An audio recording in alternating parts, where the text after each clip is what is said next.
starvation, so that's a big problem, but also as well, also as well because of our intensive farming, because our farming doesn't really promote their food items too much, and being such a small bird, they are in fact going to suffer from starvation very quickly. They need to be hunting and catching food all the time, so starvation is a big problem for them. But there's also a problem with lack of nest sites as well, because as the name suggests, barn owls really do like to nest in barns. So nowadays, unfortunately, fewer and fewer people are leaving their old barns just for the use of wildlife, and are actually continuing to use them for everyday farming, or even worse, converting them into housing. So this is a big problem for them, because also after enough nest sites, fewer of them are reproducing each year, and then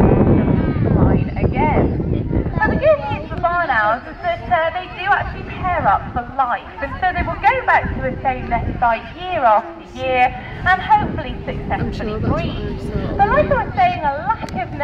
of food, unfortunately, is a big problem when it comes to them having